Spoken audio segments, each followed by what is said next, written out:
Bacaan dari kitab kedua Samuel. Lalu berkatalah raja kepada Yoab dan para panglima tentara yang bersama-sama dengan dia, "Jelajahilah segenap suku Israel dari Dan sampai Beersheba.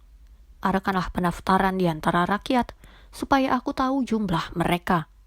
Lalu Yoab memberitahukan kepada raja hasil pendaftaran rakyat.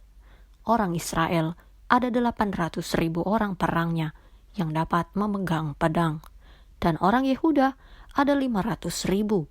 Tetapi berdebar-debarlah hati Daud setelah ia menghitung rakyat.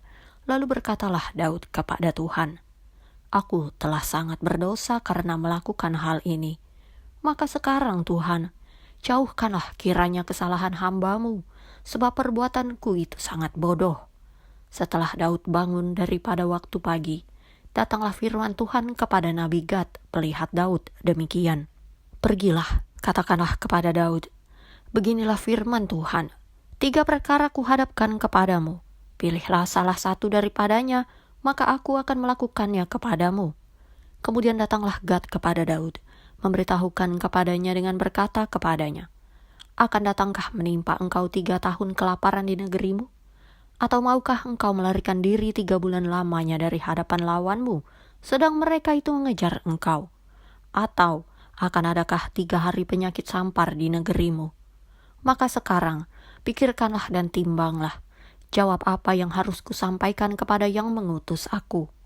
Lalu berkatalah Daud kepada Gad, "Sangat susah hatiku, biarlah kiranya kita jatuh ke dalam tangan Tuhan, sebab besar kasih sayangnya. Tetapi janganlah aku jatuh ke dalam tangan manusia." Jadi Tuhan mendatangkan penyakit sampar kepada orang Israel dari pagi hari sampai waktu yang ditetapkan. Maka matilah dari antara bangsa itu, dari Dan sampai Beersheba, 70.000 orang. Ketika malaikat mengacungkan tangannya ke Yerusalem untuk memusnahkannya, maka menyesallah Tuhan karena malapetaka itu. Lalu ia berfirman kepada malaikat yang mendatangkan kemusnahan kepada bangsa itu, "Cukup, turunkanlah sekarang tanganmu itu."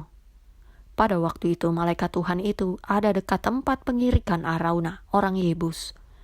Dan berkatalah Daud kepada Tuhan, ketika dilihatnya malaikat yang tengah memusnahkan bangsa itu, demikian, "Sesungguhnya aku telah berdosa dan aku telah membuat kesalahan, tetapi domba-domba ini, apakah yang dilakukan mereka? Biarlah kiranya tanganmu menimpa aku dan kaum keluargaku." Demikianlah sabda Tuhan.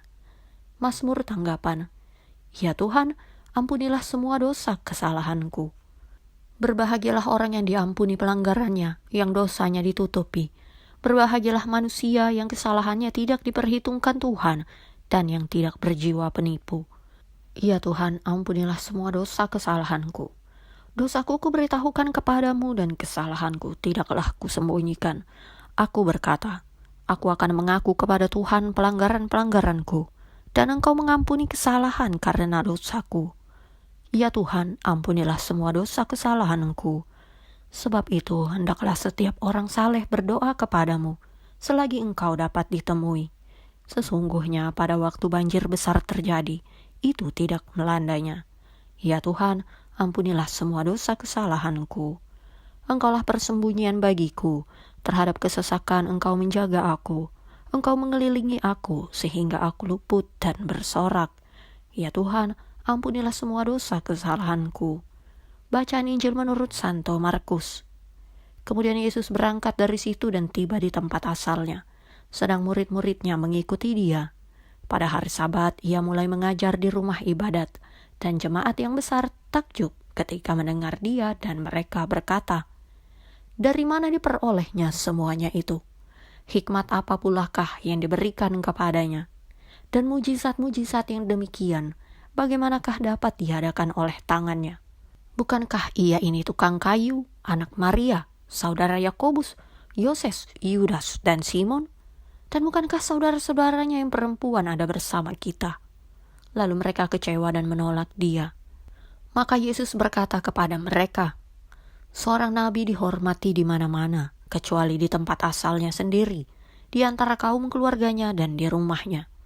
Ia tidak dapat mengadakan satu mujizat pun di sana, kecuali menyembuhkan beberapa orang sakit dengan meletakkan tangannya atas mereka. Ia merasa heran atas ketidakpercayaan mereka. Lalu Yesus berjalan keliling dari desa ke desa sambil mengajar.